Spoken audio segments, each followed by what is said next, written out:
السلام علیکم ورحمۃ اللہ وبرکاتہ۔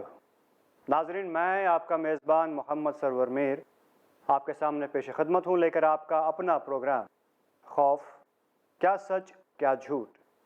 اس پروگرام میں ہم نے خوف کے الگ الگ اقسام پر بات کی ہے، ہم نے آپ کے سوالات اس میں شامل کیے ہیں، ہم نے یہ بھی کہا ہے کہ جنات ہوتے ہیں اور وہ انسان کو نقصان پہنچا سکتے ہیں، ہمیں صرف راہ راست پر رہنا ہے، قرآن مجید پر عمل کرنا ہے تو ہم بچ پائیں گے۔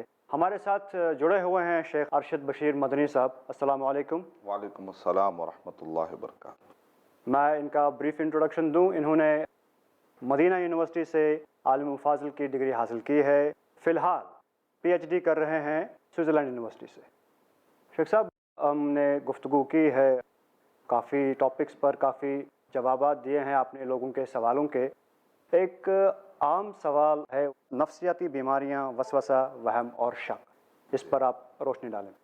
وسوسہ قرآن مجید میں اس کا ذکر آیا ہے، جیسا کہ ہم پڑھتے ہیں قل اعوذ برب الناس مالک الناس الہ الناس من شر الوسواس الخناس۔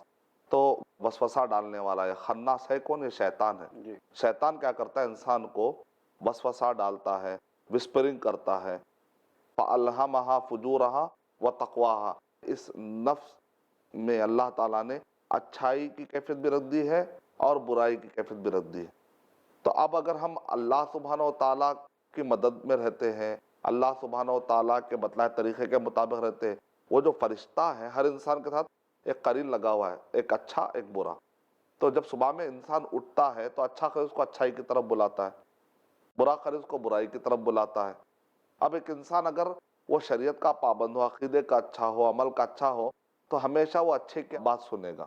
لیکن اگر ایک انسان برائی کے راستے پہ چلے تو ہمیشہ وہ برے قرین کے وسوسے میں جائے گا، شیطان کے وسوسے میں جائے گا۔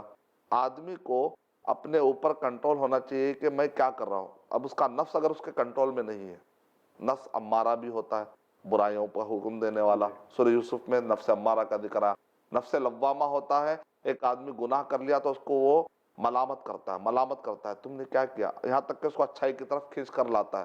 اس کے اللہ تعالیٰ نے قرآن مجید میں قسم کھائی، سورہ قیامہ سورہ نمبر 75 کے آیت نمبر 2 میں، لا اقسم بیوم القیامہ ولا اقسم بالنفس اللوامہ، آیت نمبر 2 میں کہ اللہ تعالیٰ کہہ رہے ہیں کہ میں نفس لوامہ کی قسم کھاتا ہوں۔ اس کا مطلب یہ نفس لوامہ اللہ کو بہت پسندیدہ ہے، کیونکہ انسان کو ملامت کرتے وہاں تک لاتا ہے۔ ایک ہوتا ہے نفس مطمئنہ، جب انسان کا انتقال ہوتا ہے تو وہ بڑا مطمئن ہو کر دنیا سے جاتا ہے، کیونکہ اس کو فرشتوں کی خوشخبری مل جاتی ہے۔ تو یہ نفس کی قسمیں ہے۔ اس میں جو نفس امارہ ہے، انسان کو برائی کا جو حکم دیتا ہے، اگر انسان اس کے پیچھے چلتا جائے تو پھر اس کا قرین بہت مضبوط ہو جائے گا، پھر شیطان اور مضبوط ہو جائے گا۔ اس لیے جو ہے نبی اکرم صلی اللہ علیہ وسلم نے ایک واقعہ ذکر کیا کہ ایک قرین دوسرے قرین سے ملا، ان دونوں کا آپس میں کانٹیکٹ بھی ہوتا ہے۔ ایک انسان ہے، اگر آپ کا قرین ہے، میرا قرین ہے، ان کی آپس میں ملاقاتیں بھی ہوتی رہتی ہے۔ تو ایک قرین دوسرے قرین سے ملا، کہا کہ بھئی تم تو بڑے مضبوط ہو گئے ہو کھا پی کر۔ وہ کیسے؟ تو کہتے ہیں میرا جو آدمی ہے نا، نہ کھانے سے پہلے بسم اللہ ہے، نہ ٹوائلٹ جانے سے پہلے دعائیں ہیں، نہ گھر میں داخل ہوتے وقت پر، تو یہ سارا جو کھانا پینا ہے وہ میرے ہی پاس تو آ رہا ہے۔ سوتے وقت پر موسیقی ہے، موسیقی کیا ہے؟ غذا ہے، آپ اپنے جن کو مضبوط کر رہے ہیں۔ جو آدمی موسیقی زیادہ سنے گا، نافرمانی زیادہ کرے گا، شرک زیادہ کرے گا، بدعت کرے گا، تو گویا کہ وہ اپنے شیطان کو مضبوط کر رہا ہے، پھر وہ اس کو اور وسوسے ڈالے گا۔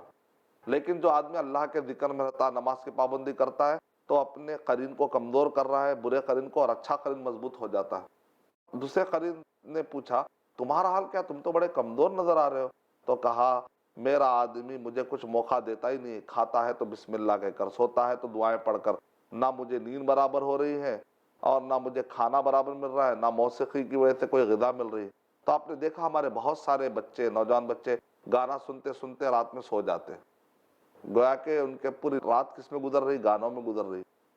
ٹی وی دیکھتے دیکھتے سو گئے، منہ پر موبائل پڑھ رہا ہے، ان کو کچھ فکر نہیں کیا ہو رہا ہے، کیا دنیاوی اعتبار سے وہ خود الگ پرابلم ہے، جی، الیکٹرو اسٹیٹک چارجز کی وجہ سے آدمی الگ پریشان ہے، پھر دوسری طرف یہ جنوں کو غذا ملنے کی وجہ سے یہ الگ پرابلم۔ یہ سب مل کر ایک وسوسہ کا سسٹم پیدا ہوتا ہے۔ قرآن مجید میں اس کو آسان لفظوں میں کہا وسوسہ۔ تو پورے قرآن اور صحیح حدیث کا سروے میں نے آپ کے سامنے رکھا۔ جی، شروع کی صفت کیا ہوتی ہے؟ میں وضو برابر کرا یا نہیں کرا، میرے کہیں پیشاب کے چھینٹے کپڑے میں تو نہیں گر گئے، ایک قسم کا وسوسہ. جی میں وضو میں تھا، وضو ٹوٹا ہے نہیں ٹوٹا، کیا مجھ سے ہوا خارج ہوئی کیا؟ یہ ایک قسم کا وسوسہ ہے جو عبادات میں وسوسہ آتا ہے. نماز میں بھی کہ کتنے رکعت ہو گئی، نماز میں کتنے رکعت ہوئی، بار بار آدمی کو جو وسوسہ آتا ہے یہ عبادات کا وسوسہ ہوتا ہے. معاملت داری کا وسوسہ ہے کہ آدمی ہمیشہ سب کے بارے میں نیگیٹو سوچتا ہے، یہ میرا دشمن ہے، یہ میرا دشمن ہے، ایک دوسرے کے بارے میں وہ وسوسے میں مبتلا ہو جاتا ہے.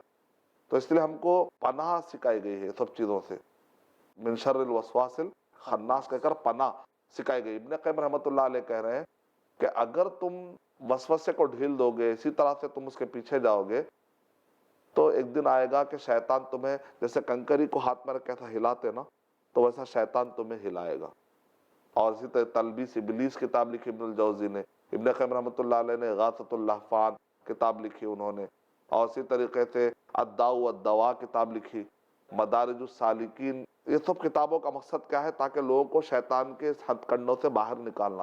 ابن قیم رحمۃ اللہ علیہ کہہ رہے ہیں کہ تعجب ہوتا ہے، ایک آدمی تو سمندر میں گیا، گھنٹوں تیرتے رہا، پھر سمندر کے باہر آ کر اس نے کہا کیا میرے جسم کو پانی لگا کیا؟ جی یہ شک کی کیفیت ہے.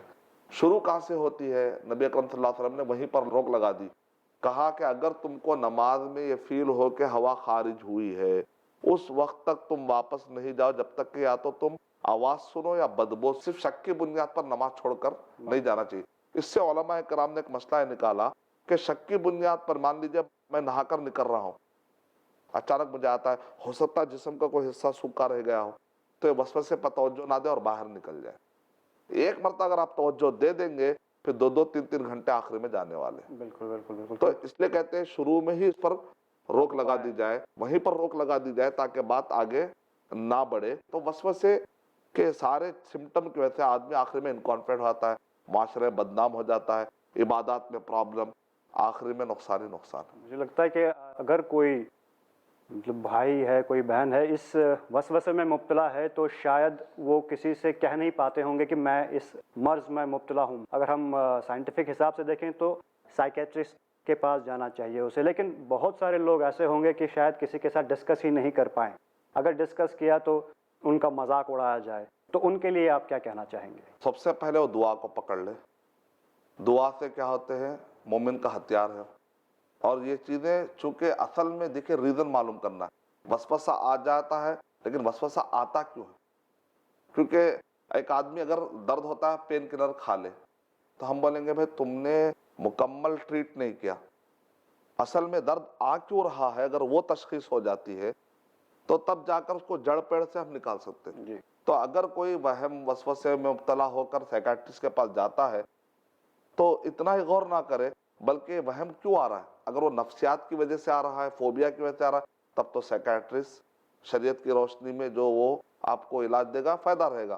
لیکن اگر یہ وسوسے شیطان، جن، جادو کے وجہ سے آ رہے ہیں تو ایسے وقت پر اس کو چاہیے کہ وہ دنیاوی علاج کے ساتھ ساتھ شرعی طور پہ جو علاج ہے صحیح معالج کے پاس جائے. معالج ملنے تک کیا کرے گا؟ وہ خود اپنا رقیہ خود کرے گا، سیلف رقیہ. سیلف رقیہ میں کیا ہوتا ہے؟ قل اعوذ برب الفلق، قل اعوذ برب الناس، لا حول ولا قوت الا باللہ. جب سوتا ہے تو دعائیں پڑھ کر پھونکے. یہ جو چھینٹے ہیں جب ایسا پھونکتا ہے اس پہ جو چھینٹے آ رہے ہیں یہ ہیروں سے بھی زیادہ قیمتی ہے. کیونکہ ہیروں میں ہو سکتا ہے آپ کو سکون نہ ملے، لیکن جب آپ ایسا اس کو ملتے ہیں، مل کر سوتے ہیں، جہاں تک ہاتھ جاتا ہے. تو نبی اکرم صلی اللہ علیہ وسلم کیا کرتے تھے؟ مل کر سویا کرتے تھے. تو یہ ہیرے اور جواہرات سے بھی زیادہ قیمتی ہے. یہاں تک کہ نبی اکرم صلی اللہ علیہ وسلم جب مرض وفات میں تھے اس وقت پر بھی کیا کرتے تھے؟ عائشہ رضی اللہ تعالی عنہ دعائیں پڑھتے تھی، نبی صلی اللہ علیہ وسلم کے ہاتھ پر پھونک کر نبی صلی اللہ علیہ وسلم کے ہاتھ سے ہی ان کے پورے جسم کو ملا. کیونکہ نبی اکرم صلی اللہ علیہ وسلم کا ہاتھ تبرک والا ہے. جبرائیل علیہ السلام آ کر نبی اکرم صلی اللہ علیہ وسلم پر رقیہ کرتے تھے، دعائیں پڑھتے تھے. تو یہ کھل کے سوروں سے بڑا اچھا فائدہ ہوتا ہے. آیت الکرسی وغیرہ آیت الکرسی ہے، سورہ بقرہ پڑھتے ہیں آپ. جتنا اب اذکار کے قریب ہوں گے، صبح اور شام کی دعائیں، نماز کی پابندی، تو یہ وسوسے سے دور ہونے کا. اور علم بڑھانا چاہیے، معلومات بڑھانی چاہیے عبادات میں، معاملت داریوں میں. تو بھی بالکل مطلب سائیکیٹری کو بھی ہم نظر انداز نہ کریں. یہ جو ہم توازن میں جائیں، بالکل جو چیز جس کا ہے اس کا وہ حق ادا کریں گے. ہم یہ نہیں کہیں گے وہاں مت جاؤ، یہاں مت جاؤ. جو چیز غلط ہے وہاں مت جاؤ. یہ تو طے ہے، شرک کی جا پہ مت جاؤ، لیکن سائیکیٹرسٹ کے پاس اس وقت پر جب جبکہ وہ معاملہ سائیکیٹرسٹ کا ہو، لیکن ہمیشہ سائیکیٹرسٹ کے پاس جاتے ہیں آپ یا میڈیکل ڈاکٹر کے پاس جاتے ہیں تب بھی کوئی کانٹرڈکشن نہیں ہے کہ آپ قرآن مجید کا علاج کریں، کیونکہ اس میں کوئی سائیڈ افیکٹ تو نہیں ہے نا. قرآن مجید پڑھنے سے سائیڈ افیکٹ اگر ہوں گے بھی تو پازیٹیو سائیڈ افیکٹ ہوں گے انشاءاللہ، نیگیٹو سائیڈ افیکٹ نہیں ہوں گے. تو ایسا تو نہیں ہے کہ یہ پڑھنے کی وجہ سے آپ کو کچھ نقصان ہوتا ہو.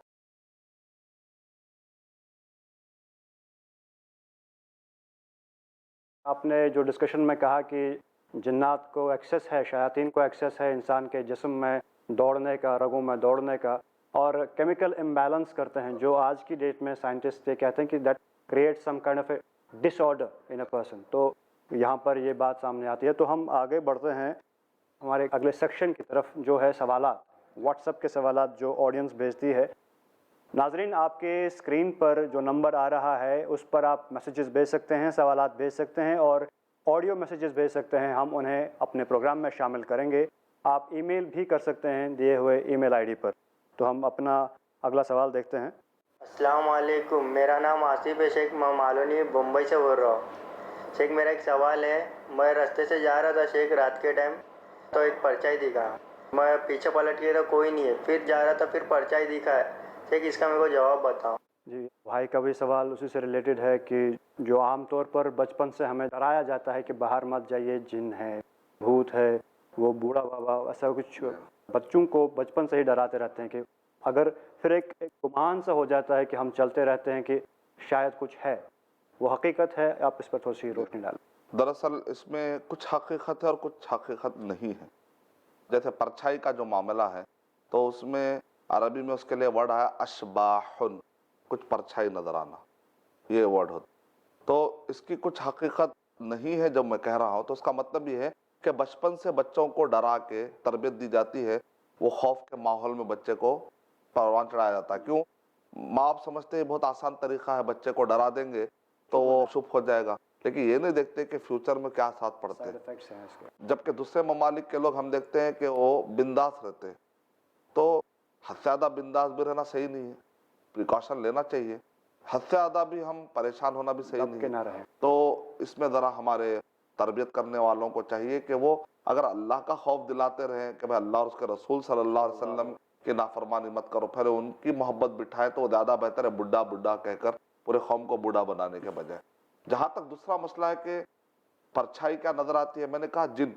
پرچھائی کوئی الگ بھوت، پرے، چڑیل، یہ جتنے بھی تصورات ہیں، اصل میں جن کو جو طاقت ملی ہے شکلیں بدل بدل کے آنے کی. جی یہ ہم کانفیڈنٹلی کیسے کہہ سکتے ہیں؟ قرآن مجید میں اس کا ذکر ہے، سورہ حشر میں ہے، سورہ توبہ میں ہے کہ جنگ بدر کا جب ذکر ہو رہا تھا قرآن مجید میں تو وہاں پر بتایا گا کہ شیطان ایک انسان کے شکل میں لا کر ابو جہل کو اس نے باقاعدہ مشورہ دے کر میدان جنگ میں لا کر آخر میں وہ پورے کے پورے مر گئے.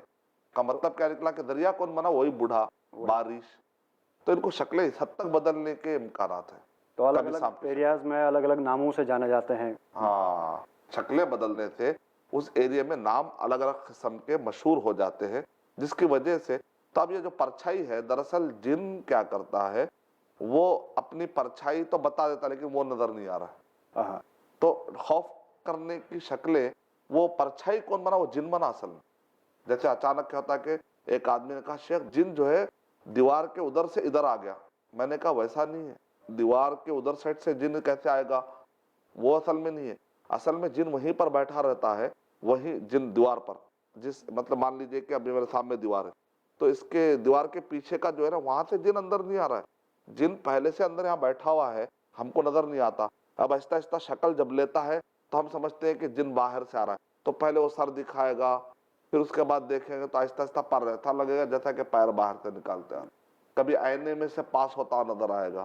تو یہ ساری چیز اصل میں کیا اس کے بھٹکانے کے حربے ہیں. جیسے کرتب، جیسے ہمارے پاس بھی جادوگر کچھ مداری جو ہوتے ہیں ڈم ڈم ڈم ڈم کر کے کچھ کرتب دکھاتے، تو جن تو اس میں اور زیادہ ماہر.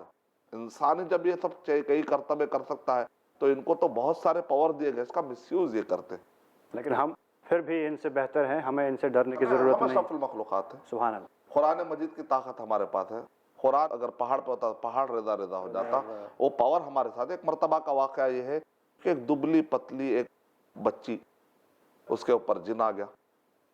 اب اس کو جب علاج کرنے کے لیے جب ہم تھوڑی آیتیں پڑھتے ہیں اچانک جن حاوی ہو گیا اور لڑکی ہلنے لگی. تو اس کے جو بھائی تھے لگ بھگ 5 بھائی، پانچوں کے پانچوں بھی مضبوط پہلوان ہیں. اس لڑکی نے ایسے جب جھٹکا تو پانچوں بھی جو ہے دور جا کر گر گئے، سنبھال نہیں سک رہے تھے بچی کو، سنبھالنے اتنا مضبوط. ہم علاج کرنے والی ایک ٹیم تھی پورے، تو اس میں سے ایک صاحب آگے بڑھے اور انہوں نے بہرحال کیا کیا صرف ایاک نعبد و ایاک نستعین سورہ فاتحہ ہم ایسے ہی پڑھ کے گزر جاتے ہیں. اس کا پاور ہم کو نہیں معلوم ہوتا. قرآن کا پاور اگر آپ دیکھنا چاہتے ہیں تو خاص طور سے جنوں کے علاج کے وقت پر دیکھیں کتنے مضبوط جن ہیں جو ہلا دیتے ہیں، فریجوں کو گرا دیتے ہیں، دیواروں کو گرانے کی کوشش کرتے ہیں، دروازے توڑ دیتے ہیں، بڑے بڑے صوفے اٹھا لیتے ہیں. لیکن جب ایاک نعبد و ایاک نستعین پڑھتے ہیں تو وال اپنے ہاتھ پہ لپیٹ کر بچی کے بال پکڑ کے، بچی جب سے مار رہی ہے، ہل رہی ہے، جیسے ایاک نعبد و ایاک نستعین پڑھتے بچی اتنی کمزور ہوگی ایسا ہاتھ میں ہلنے لگی. اتنا چھوٹی بچی، کمزور بچی، لیکن اتنی طاقت کہاں سے آ گئی. ہم کو ڈرنا نہیں چاہیے. ایک مرتبہ جو ہے میں ایسے ہی علاج کے لیے ایسے شروعات کر رہا تھا، اتنا بڑا صوفہ، دبلا پتلا بچہ ہے، وہ صوفہ اٹھا ہی نہیں سکتا، بڑا لکڑی والا صوفہ اس نے اٹھا کر مجھے مارنے کی کوشش کی. تو بہرحال ہم کو الرٹ بھی رہنا چاہیے. علاج اگر ویسے تو زیادہ ہم اس میں علاج کرنے والے لوگ الگ ہیں، ہم ان کو رہنمائی کرتے ہیں. ایسا نہیں کہ اب لوگ مجھ سے پھر علاج کا سلسلہ شروع کر دیں. ہم رہنمائی کرتے ہیں، معلومات دیتے ہیں، انفارمیشن دیتے ہیں. ہماری نگرانی میں بہت سارے معالجین ہیں جو انفارمیشن لیتے ہیں. تو بہرحال کبھی نہ کبھی مجھے مجبوری میں اگر کوئی موجود نہ ہو تو مجھے میدان میں اترنا ہی پڑتا ہے، کیونکہ انسان کو ہر چیز سیکھ کے رکھنا چاہیے. تو جب وہ مجھے صوفے سے مارنے کی کوشش کر رہا تو بہرحال بچپن میں تھوڑا بہت کراٹے ہم سیکھے ہوئے تھے، تو پھر اس کو ہم نے ایک فلائنگ کک دی اس کے پیر پر بسم اللہ کہہ کر، کیونکہ جن کو اگر آپ کچھ بھی کریں گے اس وقت پر تو اثر نہیں ہوگا. ایاک نعبد و ایاک نستعین وما خلقت الجن والانس الا لیعبدون. کیونکہ عبادت کے اندر غلامی کا معنی ہے. ایاک نعبد و ایاک نستعین وما خلقت الجن والانس الا لیعبدون. یہ آیتیں پڑھتے فوراً اثر ہوتا ہے، اس کو غلامی کیفیت طاری ہوتی ہے، اور جن ہم سے زیادہ اثر لیتے ہیں اور وہ کمزور ہو کر صوفہ لے کر بہرحال ادھر سائڈ گر پڑا. میں ڈرانے کے لیے نہیں کہہ رہا ہوں، معلومات رہیں گے تو آدمی کا خوف صحیح معنوں میں جائے گا.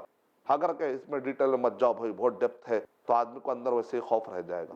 تو ہم جو ایپیسوڈز میں انفارمیشن دے رہے ہیں تفصیل سے، تجربات کی روشنی میں، قرآن مجید، تاریخ، احادیث، اعتراضات کے جوابات، ہر ناحیے سے ہم کر رہے ہیں. ہم فٹ نیشن دیکھنا چاہ رہے ہیں، الحمدللہ. Fit to fly, fit to work. ماشاءاللہ ماشاءاللہ. صحت مند تبھی رہیں گے جب ہم اپنے اسلام پر رہیں گے، راہ راست پہ رہیں گے. اور ہم اپنے اگلے سوال کی طرف آتے ہیں. السلام علیکم ورحمۃ اللہ وبرکاتہ. شیخ، معاشرے میں ایک بات بہت مشہور ہے کہ 40 دن گھر میں اگر چراغ نہ جلایا جائے تو اس میں جنات و شیاطین، بھوت پریت کا ڈیرا ہو جاتا ہے. کیا یہ بات صحیح ہے؟ السلام علیکم ورحمۃ اللہ. وعلیکم السلام. اس سوال میں بھی ہم غور کرتے ہیں تو اس میں کچھ حقیقت ہے، کچھ حقیقت نہیں ہے. جی. اگر ہم یہ کہیں کہ جہاں اندھیرا ہوتا ہے تو وہاں پر جنوں کا، شیطانوں کا بسیرا ہے، پاسبل ہے کیا، ممکن ہے کیا، تو ہم کہیں گے ہاں بھائی پاسبل ہے. جی. کیونکہ اندھیرا بہت پسند ہے شیطانوں کو. قرآن میں کیا کہا؟ قل اعوذ برب الفلق من شر ما خلق ومن شر غاسق اذا وقب. اللہ میں تجھ سے اس اندھیرے سے پناہ مانگتا ہوں جو اندھیرا آہستہ آہستہ چھا جاتا ہے. تو اندھیرا کیا ہے؟ موسیقی کیا ہے؟ گالی گلوچ کیا ہے؟ گندے اخلاق کیا ہے؟ یہ سب ان کی غذائیں ہیں، یہ ان کے رہنے کے، ان کو بہت پسند ہے اندھیرا اندھیرا اندھیرا. تو اس لیے ہم کو کہا کہ بھئی روشنی میں رہنا چاہیے. آدمی مان لیجئے کہ دن کے بھی اگر سورج کی روشنی پڑ جاتی ہے اس روم میں یا اس گھر میں تو بھی کافی ہے. 24 گھنٹے میں کچھ تو روشنی آ گئی.